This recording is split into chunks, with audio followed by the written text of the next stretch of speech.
Assalamualaikum warahmatullahi wabarakatuh. Alhamdulillah nahmaduhu wa nasta'inuhu wa nastaghfiruh wa na'udzu billahi min syururi anfusina wa min sayyiati a'malina. May yahdihillahu fala mudilla lahu wa may yudlil fala hadiyalah.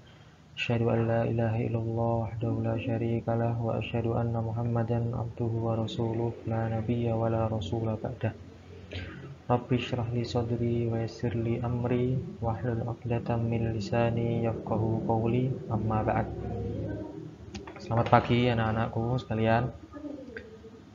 Bagaimana kabarnya? Semoga selalu dalam keadaan sehat walafiat dan juga selalu dalam lindungan Allah Subhanahu wa taala.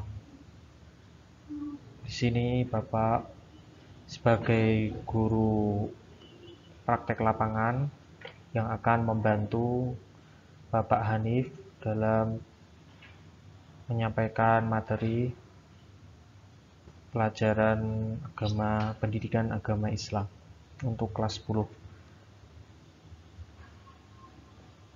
Di sini Bapak akan menjelaskan bab keempat, yaitu Al-Quran dan Hadis adalah pedoman hidupku.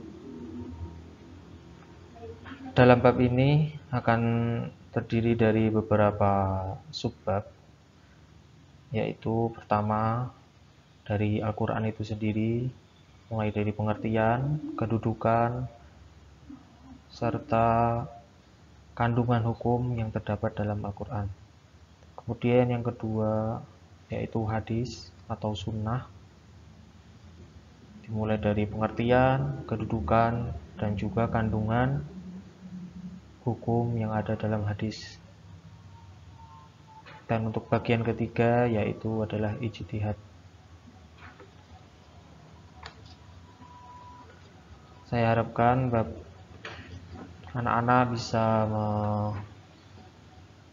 mengikuti dan juga memperhatikan apa yang Bapak sampaikan dalam PPT ini, mulai dari Al-Quran dan juga sampai bagian hadis dan ijtihad.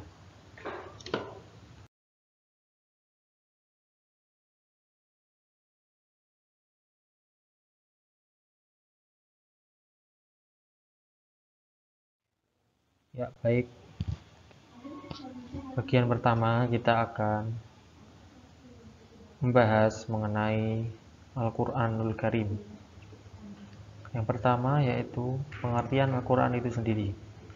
Al-Quran secara bahasa berasal dari bahasa Arab, yaitu qara'a, yaqra'u, qira'atan, wa huwa Qur'anan, yang berarti sesuatu yang dibaca atau bacaan. Sedangkan secara istilahnya yaitu kalamullah atau firman Allah yang diturunkan kepada Nabi kita Nabi Muhammad SAW dalam bahasa Arab yang sampai kepada kita secara mutawatir, ditulis dengan mushaf, dimulai dengan surat Al-Fatihah dan diakhiri dengan surat An-Nas.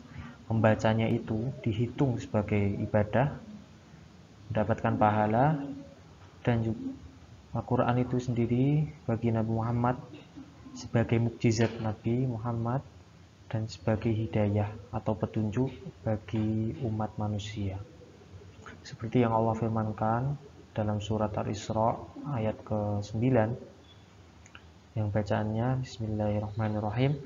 Inna hadzal Qur'ana yahdi lillati hiya aqwam wa yubashshirul mu'minina alladzina ya'malunas salihati anna lahum ajran kabira. Yang artinya, sesungguhnya Al-Quran ini memberikan petunjuk kepada jalan yang lebih lurus dan juga sebagai berita baik gembira bagi kaum mukminin, yang mana mengerjakannya akan dihitung sebagai amal soleh dan juga bagi mereka pahala yang besar. Jadi bisa dipahami Al-Quran itu memiliki pengertian secara bahasa, yaitu bacaan atau sesuatu yang dibaca, dan istilahnya atau secara istilah adalah kalamullah yang diturunkan kepada Nabi Muhammad secara mutawatir, yang dimulai dari surat Al-Fatihah dan diakhiri dengan surat An-Nas. Yang membacanya itu akan dihitung sebagai ibadah atau mendapatkan pahala, dan Al-Quran itu sendiri sebagai mukjizat bagi Muhammad dan sebagai hidayah tunjuk bagi umat manusia. Baik, kita akan memasuki ke bagian kedua dari subbab Al-Quran, yaitu kedudukan Al-Quran. Kedudukan Al-Quran itu memiliki kedudukan yang sangat tinggi derajatnya. Al-Quran itu sebagai sumber utama dan pertama, sehingga seluruh persoalan yang kita hadapi selama hidup kita maupun di dunia ini harus merujuk dan berpedoman kepada Al-Quran. Hal ini sesuai dengan firman Allah Subhanahu wa taala dalam surat An-Nisa ayat ke-59, Ya ayyuhalladzina amanu, wahai orang-orang yang beriman, atiullaha wa atiur rasul wa ulil amri minkum. Wahai orang-orang yang beriman, taatlah kalian kepada Allah dan Rasulnya. Maksudnya di sini Allah dan Rasulnya yaitu Al-Quran dan hadis. Wa ulil amri minkum, dan pemerintah sah kalian. Fa in tanaza'tum fi syai'in farudduhu ilallahi war rasul. Dan apabila kalian ingin berselisih dalam suatu hal, maka kembalilah, maka merujuklah kepada Al-Quran dan Sunnah, yaitu kepada Allah dan Rasul. In kuntum tu'minuna billahi wal yaumil akhir. Jika kalian ini sungguh-sungguh beriman kepada Allah dan kepada hari akhir, maka dzalika khairu wa ahsanu ta'wila. Maka itulah hal yang baik dan lebih utama bagi kalian. Jadi bisa dipahami kedudukan Al-Quran ini memiliki kedudukan yang sangat tinggi dalam seluruh persoalan hidup manusia, baik yang berhubungan dengan manusia dengan Allah, maupun manusia dengan manusia, maupun manusia dengan makhluk lainnya atau dengan alam semesta. Karena dalam Al-Quran itu sendiri telah diatur segala aspek kehidupan manusia, baik mulai dari tidur sampai bangun dan begitu seterusnya. Di situ terdapat segala pedoman hidup umat manusia. Dan dalam Al-Quran itu walaupun memiliki kedudukan yang sangat tinggi, perlu dimaklumi bahwasanya Al-Quran, atau perlu diketahui dalam Al-Quran terdapat ayat-ayat yang masih bersifat umum atau masih bersifat global. Maka dari itu diperlukan penjelasan maupun penguatan dengan rujukan lainnya, seperti nanti kita akan membahas hadis dan ijtihad, bagaimana kedudukan mereka terhadap Al-Quran.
Bagian selanjutnya yaitu kandungan hukum dalam Al-Quran. Seperti yang Bapak jelaskan, Bapak terangkan tadi, bahwasanya Al-Quran ini memiliki kandungan bagi seluruh umat manusia, mulai dari kandungan yang berkaitan mengenai keimanan maupun ibadah maupun akhlak atau budi pekerti. Jadi di sini kandungan menurut ulama dalam Al-Quran itu memiliki 3 bagian. Yang pertama adalah akidah atau keimanan. Akidah atau keimanan adalah keyakinan yang ada dalam hati kita, yang mana keimanan tersebut mengenai hal-hal gaib seperti yang kita imani saat ini, yaitu mengimani rukun iman yang 6, di mana rukun iman yang 6 ini telah dijelaskan atau telah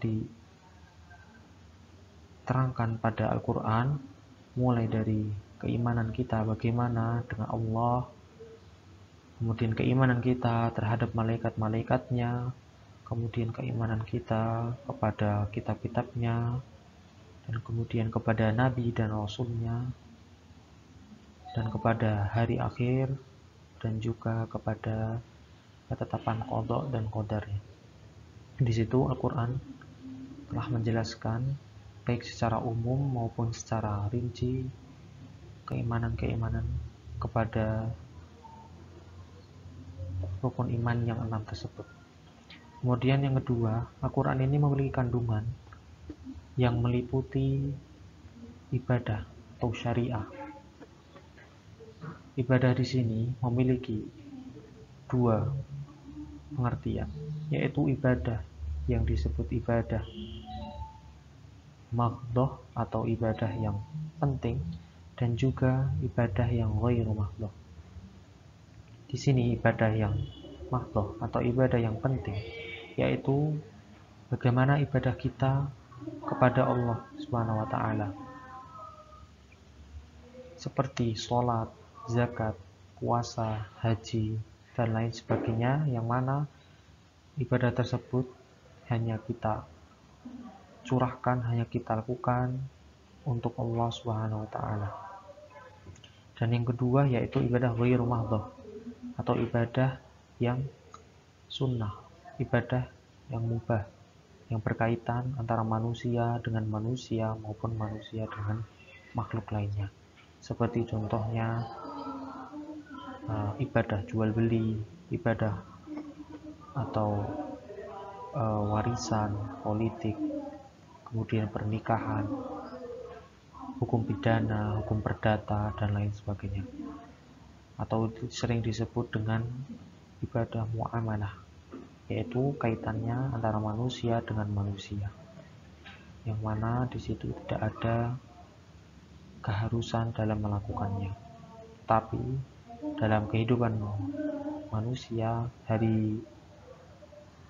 sehari-hari, maka kehidupan ini, maka ibadah ini akan ada dalam setiap kehidupan manusia itu sendiri.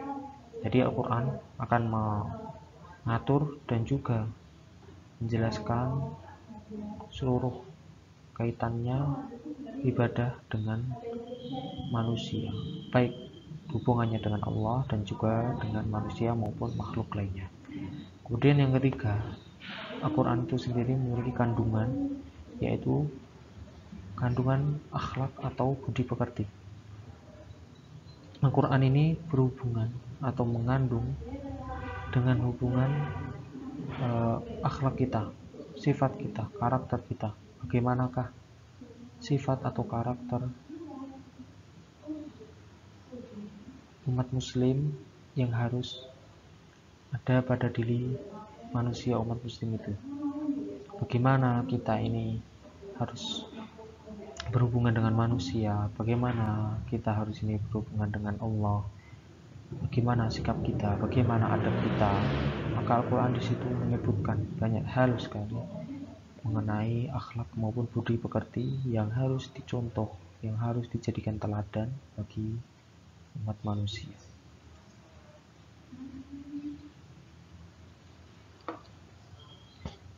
Dari itu, kandungan dalam Al-Quran ini harus kita pahami dan harus kita terapkan pada kehidupan sehari-hari kita.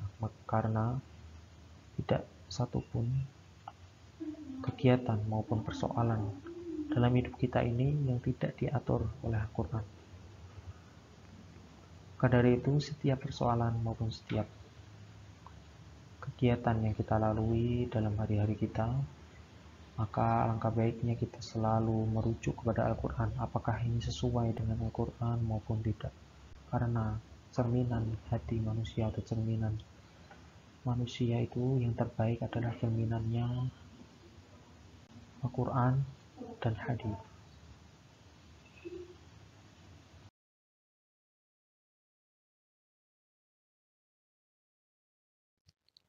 Baik, kita lanjutkan yang kedua babnya, yaitu adalah pengertian dari hadis atau sunnah. Yang pertama yaitu pengertian hadis atau sunnah secara bahasa adalah perkataan atau ucapan.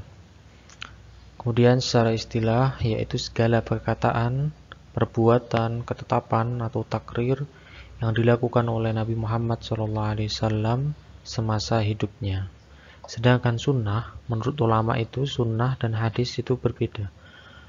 Apabila hadis itu adalah perkataan, perbuatan, dan ketetapan Nabi Muhammad, sedangkan sunnah itu adalah segala apa yang dilakukan Rasulullah SAW semasa hidupnya, yang mana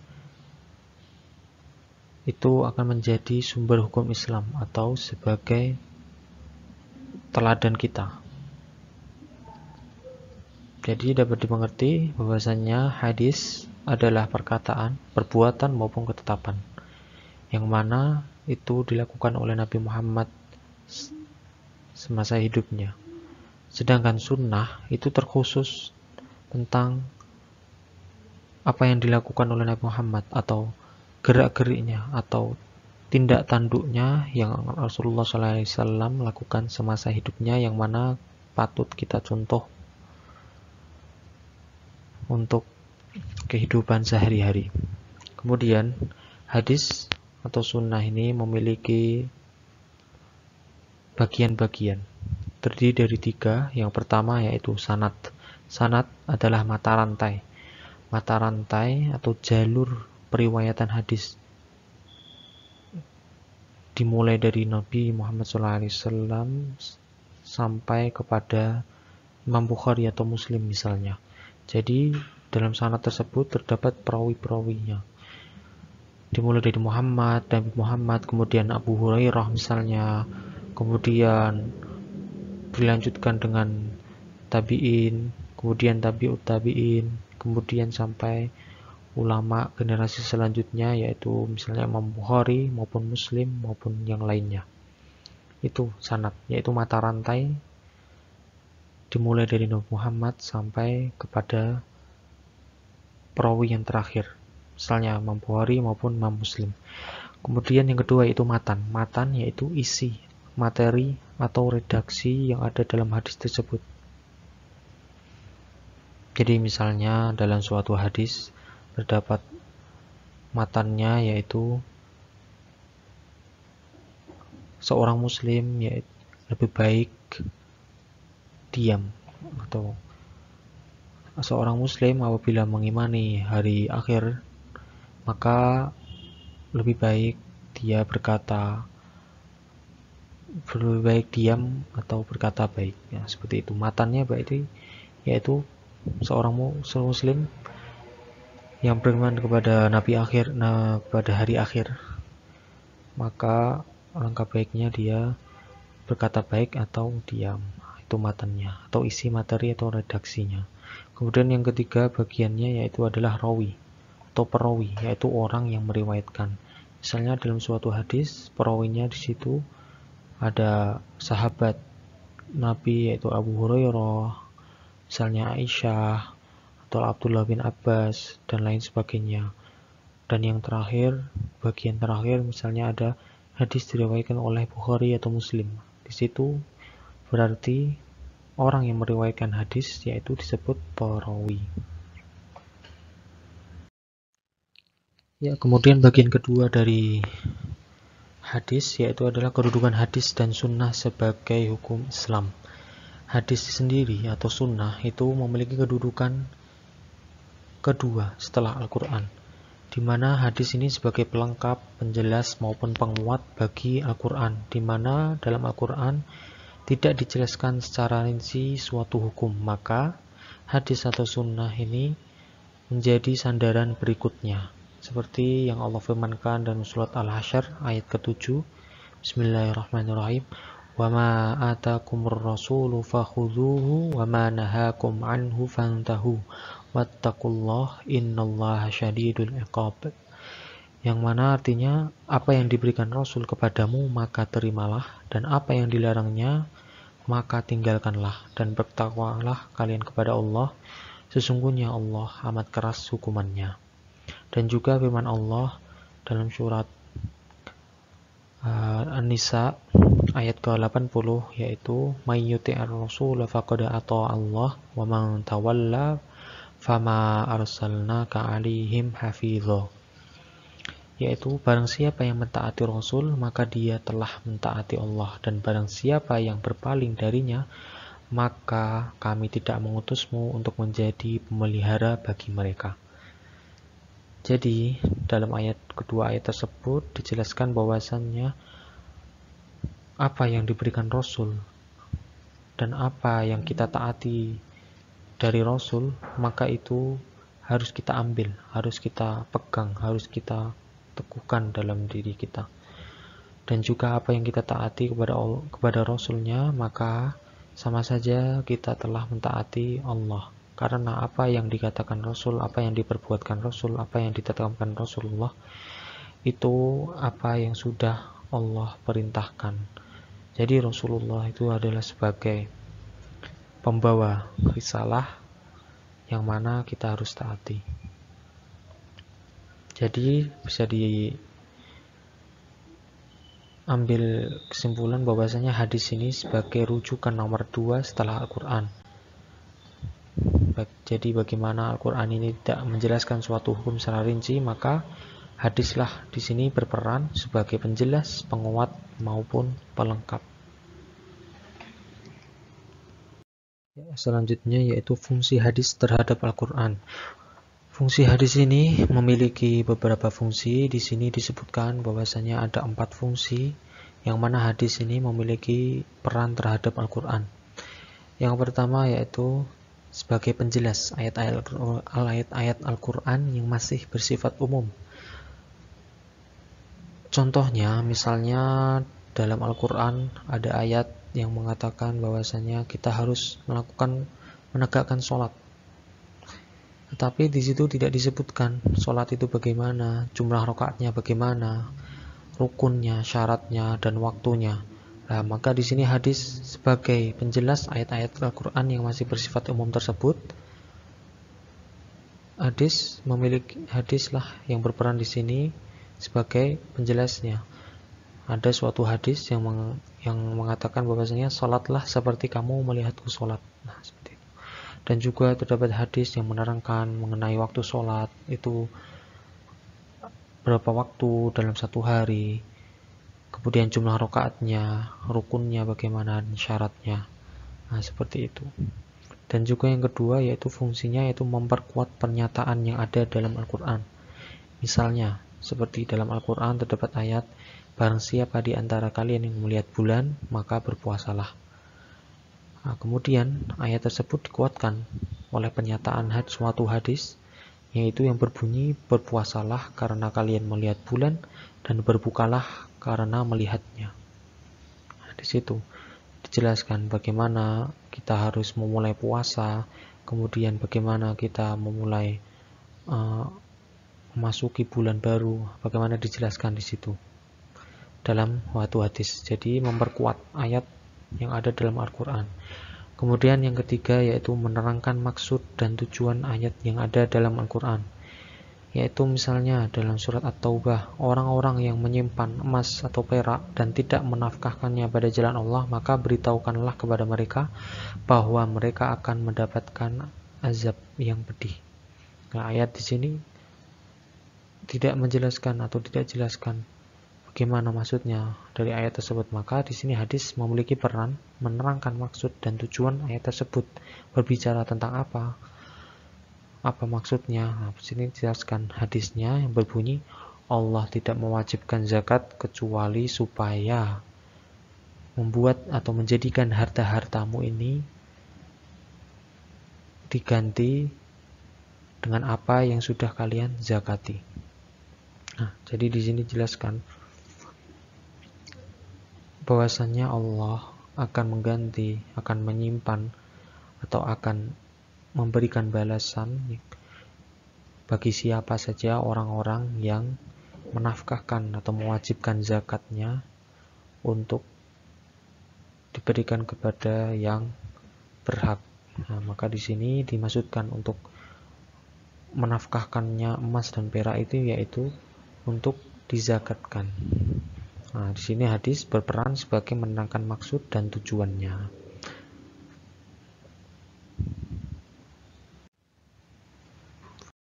Kemudian yang kedua, yaitu yang keempat, yaitu fungsi hadis terhadap Al-Quran, yaitu menetapkan hukum baru yang tidak ada dalam Al-Quran.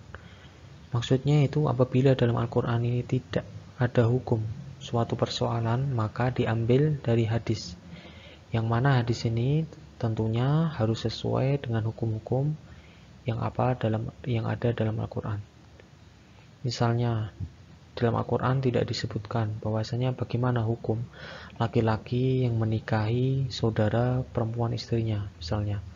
Nah, hal tersebut tidak dijelaskan dalam Quran, maka di sini hadis memiliki peran menjelaskan apa yang perlu diketahui oleh manusia, oleh umat. Nah, di sini ada hadis yang berbunyi bahwasanya dilarang seseorang mengumpulkan atau menikahi secara bersama seseorang perempuan dengan saudara dari ayahnya maupun seseorang perempuan dengan saudara perempuan dari ibunya. Nah, di sini hadis memiliki peran bahwasanya menetapkan hukum baru yang mana di dalam Al-Quran tidak disebutkan atau tidak dijelaskan.